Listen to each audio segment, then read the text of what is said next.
Hello students, welcome back to YouTube channel GDV classes. फिर से आपका स्वागत है हमारे चैनल पे। और आप चैनल पे अगर नए हैं तो चैनल को सब्सक्राइब कर दीजिए, बेल आइकन को क्लिक कर दीजिए ताकि हमारा सारा वीडियो जो है आपके पास तुरंत से तुरंत पहुंच सके। तो पिछले वीडियो मैंने आप लोग को हिंदी के बारे में, पोएम के बारे में बताया था और फिर से एक बार लास्ट पोएम है हिंदी का। और आप अगर आपको किसी भी ग्रामर के, इंग्लिश के ग्रामर के टॉपिक पे हमारे आप प्ले लिस्ट में चले जाइएगा, वहाँ पे इंग्लिश का ग्रामर मिलेगा आपको। अगर आपको कोई भी समस्या हो, किसी भी टॉपिक पे वीडियो चाहिए तो आप हमें लाइक करके कमेंट करके ज़रूर बताइएगा ताकि हम आपके लिए उस वीडियो को अच्छे से अच्छे डिस्क्राइब करके आपको बता सकें। तो चलिए चलते हैं। आज पढ़ना है गाँव का घर। देखिए, गाँव का घर जो है वह सभी के लिए प्यारा होता है। लोग हार करके जब अंत में जब उनको कोई भी समस्या आता है तो वह गांव की तरफ ही आते हैं। जैसे कि अभी सभी लोग शहर पकड़े हुए थे, अभी कोरोना ने ऐसा चाल चला कि उनको गांव आना पड़ गया। तो गांव की बात ही कुछ और है।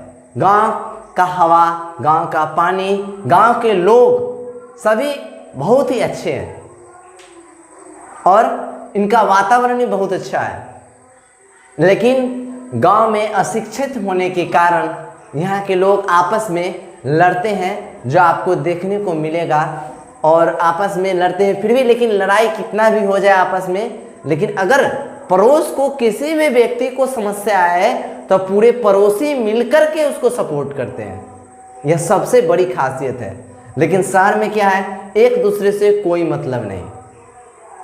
अगर बगल वाले फ्लैट में आपको कुछ हो जा रहा है तो बगल वाला फ्लैट वाला देखने तक नहीं आएगा कि आप मरे कि जिंदा है। लेकिन अगर पड़ोस में कुछ हो जाए, बीमार पड़ जाए, तो पड़ोसी जरूर पूछने आ जाएगा, बुखार लगा हुआ है।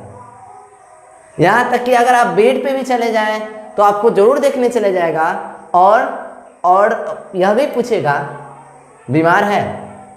यानी कि देख रहा है कि बीमार है फिर भी बोलेगा बीमार है। लेकिन यह गांव की लगाव है, लोगों का लगाव है, समाज का लगाव है, जो एक दूसरे से बांध करके रखता है, बंधन में रखता है। तो सभी आदमी का, आई होप सभी आदमी का जो बचपन है वह गांव में ही बीता होगा। तो चलिए चलते हैं, आज गांव का घर जो है उसके बचपन के बारे में बात करते हैं, जो लेखक दर्शाने की कोशिश किए हैं। चलिए चलते हैं आज के पोएम पे और उनके बारे में कुछ जानते हैं। लेखक के बारे में, जो ज्ञानेंद्र पति जिनका लेखक है, और जन्म इनका 1 जनवरी 1950 को हुआ था। जन्म स्थान पथरगम्मा गोड्डा, झारखंड। पहले बिहार में ही झारखंड हुआ करता था, लेकिन अब जो है वह बंटवारा होने के बाद झारखंड अलग, बिहार अलग। और झारखंड जो है वह बहुत ही खदानों के मामले में बहुत आगे है और हमारा बिहार जो है कुछ पिछड़ गया है। तो चलिए चलते हैं, इनके बारे में कुछ जानते हैं। तो इनकी कृतियाँ क्या क्या, कृतियाँ इसलिए हम बताते हैं ताकि आपको ऑप्शन में पूछा जाए तो जवाब दे सकें।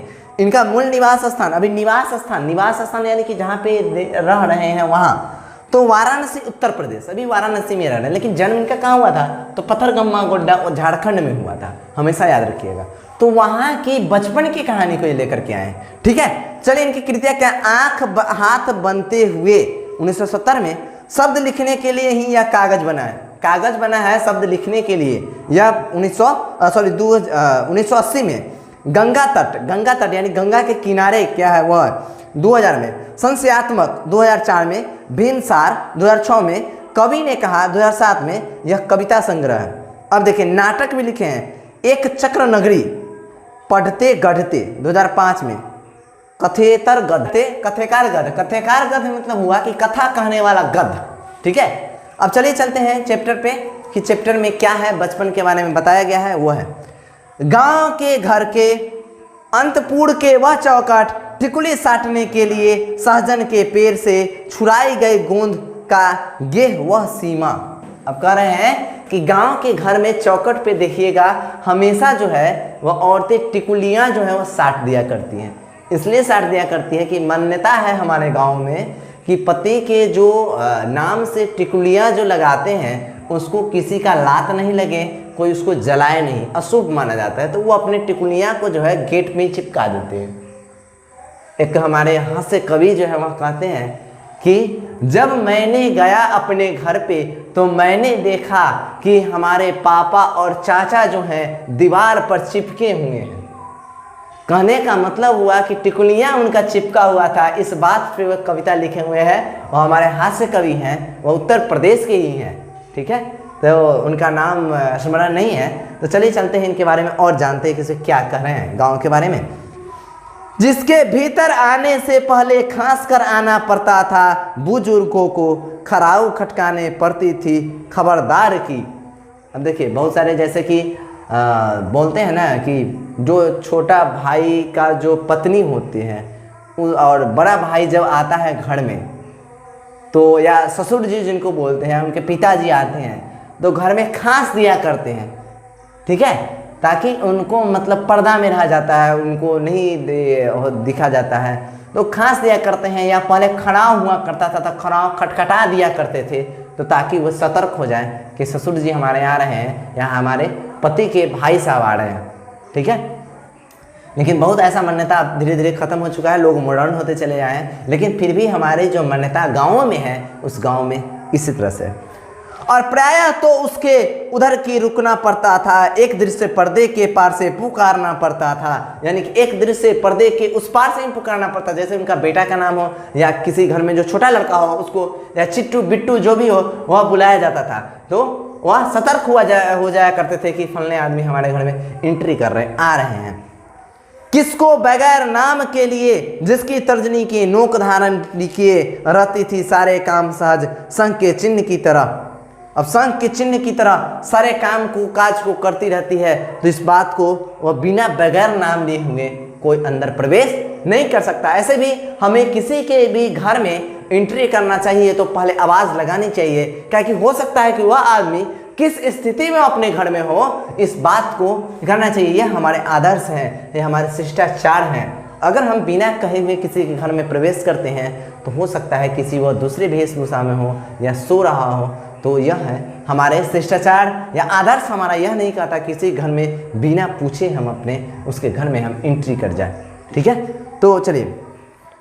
गांव के घर की उस चौखट के बगल में गेरू लिपि भीत पर दूब डूबे अंगूठे के छाप और उठाने दूब डूबे अंगूठे के छाप। अब देखिए गांव के घर में उस चौखट पे देखिएगा, जब नाग पंचमी का जब पूजा होता है ना, तो गोबर के चारों तरफ लगाया जाता है और चार उसमें किए जाते हैं और उसमें गोबर के ही बनाए जाते हैं, उस पर दूब लगाया जाता है, उस पर चंदन किया जाता है और उसको पूजा किया जाता है। तो उस तरह से लगा हुआ है।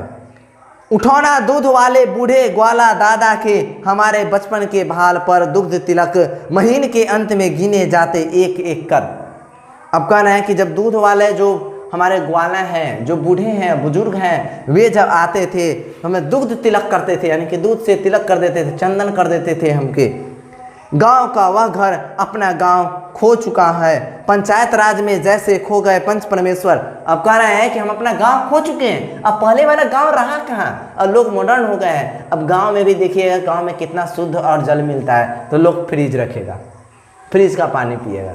अरे बेहुदा बेवकूफ़ आदमी, तुम देख रहे हो गांव का इतना स्वादिष्ट पानी है कि इतना स्वादिष्ट पानी तुमको कहीं नहीं मिलेगा।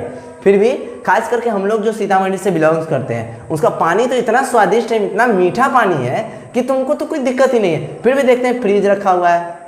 मतलब क्या तुम्हारा दिमाग है, क्या कर रहा है, क्या कहा जाए अभी लोग को। देखिए, तो पंचायत राज खो चुके हैं, पंच परमेश्वर खो चुके हैं। पंचायत राज जो है, जहाँ पे पंच को परमेश्वर, जो भी बात होता था, जो भी निर्णय होता था, वह परमेश्वर के समान अडिग होता था। जैसे कि पंच परमेश्वर एक हमारे प्रेमचंद्र जी का लिखा हुआ भी कहानी है, जिसमें खाला जान है और उनकी जो कहानी है उसमें वो अपनी मौसी को ज़मीन में लिखवा लेता है और खाना पीना नहीं देता है, तो पंच का जो होता है दोनों दोस्त को बंटवारा हो जाता है। वो कहानी आप जा करके पंच परमेश्वर पढ़िएगा जब पढ़ने का मौका मिलेगा तो।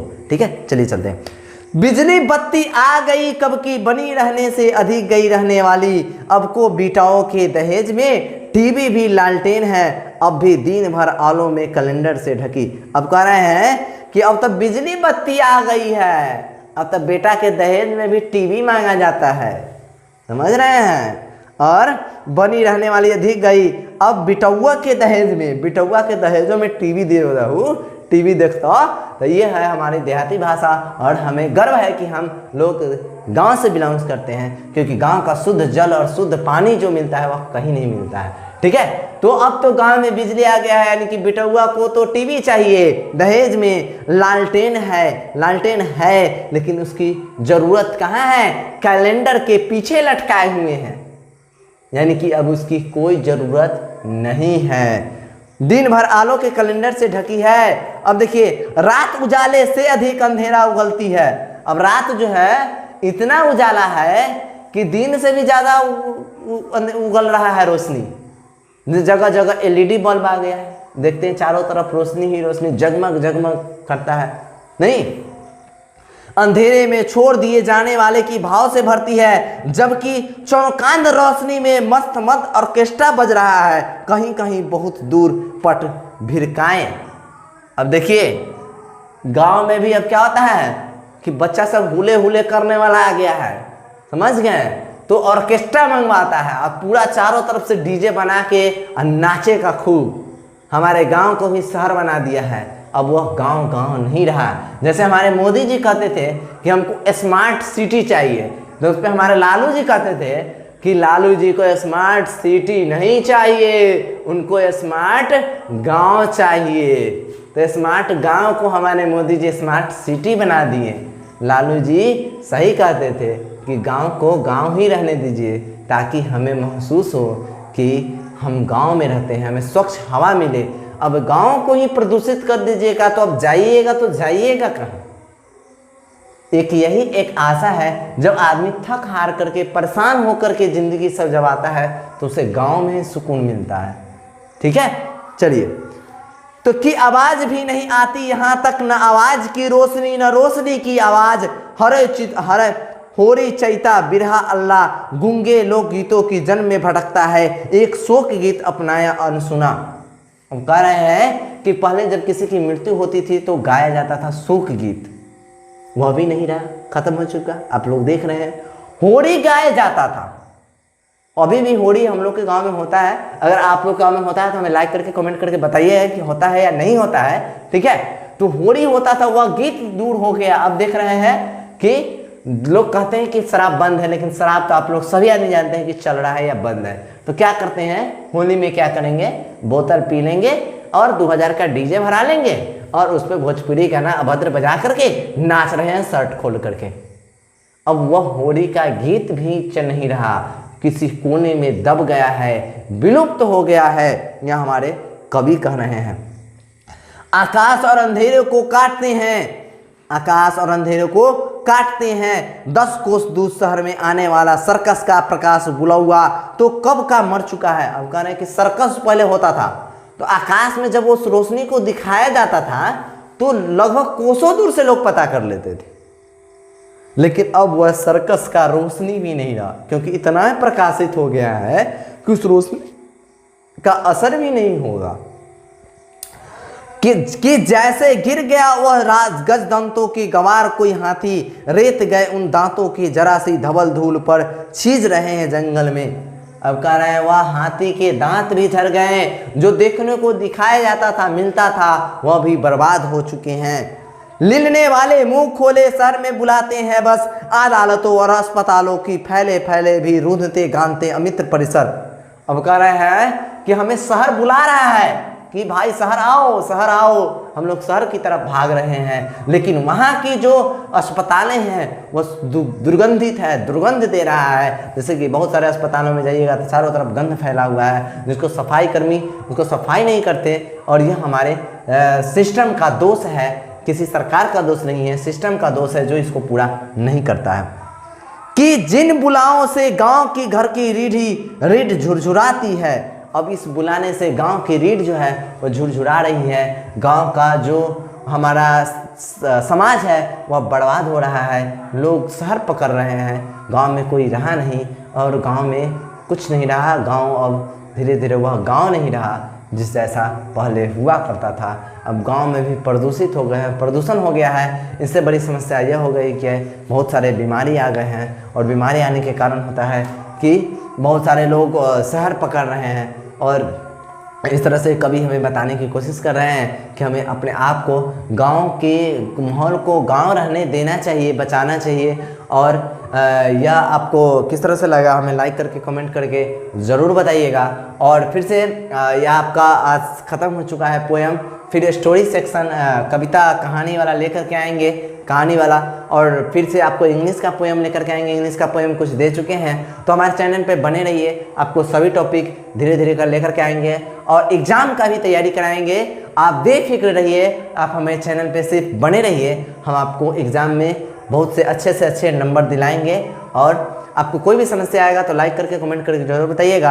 और क्वेश्चन आंसर के लिए आप टेलीग्राम पे चले जाइएगा और हमें इंस्टाग्राम पे मैसेज कर सकते हैं और आपको इंस्टाग्राम पे मैसेज का 100% रिप्लाई मिलेगा। और फिर से मिलेंगे नेक्स्ट वीडियो में और एक नए सोच के साथ, नए उम्मीद के साथ। तो फिलहाल के लिए आपको ये बातें सभी समझ में आ गई होगी। आई होप ये बातें आप समझ गए होंगे। तो फिलहाल के लिए मिलते हैं नेक्स्ट वीडियो में। जय हिंद।